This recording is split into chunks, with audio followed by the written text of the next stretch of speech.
એક સરદાર જેવડું મોટું જબરજસ્ત ગામ હતું. એમાં દુદાભાઈ નામનો એક માણસ રહેતો હતો.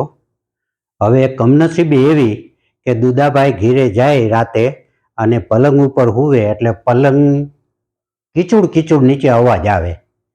એટલે એ મૂંઝાઈ ગયો કે ભાઈ મારી માથે ગમી કોકે કાવતરું કર્યું છે અથવા મને કાંઈક નડતર છે.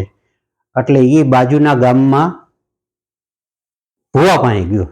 તો ભુવાએ એમ કીધું દાણા છાંટી કે ભાઈ તમને તો બહુ નડતર છે અને તમારે માતાજીને આટલા નિવેદ દેવા પડશે. એટલે એ ભાઈ કે ભાઈ દુદાભાઈ કે કેટલું શું નિવેદ કરવાનું? એટલે કે દર મહિને 10,000 રૂપિયા તમારે નિવેદના અમારે માતાજીને ધરવા પડશે. એ વર્ષમાં એ દૂધો એક વાળ કાપવાવાળા ભાઈને ત્યાં ગયા વાળ કાપવા માટે. તો વાળ કાપવાવાળાને આ દુદાએ એમ એવી વાત કરી કે ભાઈ એવું મને નડતર છે અને મારે 10,000 દર મહિને દેવા પડે છે, માટે તમે મને રસ્તો બતાવો.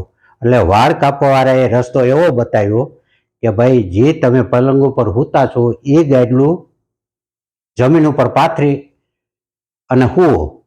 એટલે દુદાએ બીજે દિવસે એ ગાડલું ઘરે પાથરી અને માથે સૂતો કીચોડ કીચોડ અવાજ આવતો બંધ થઈ ગયો.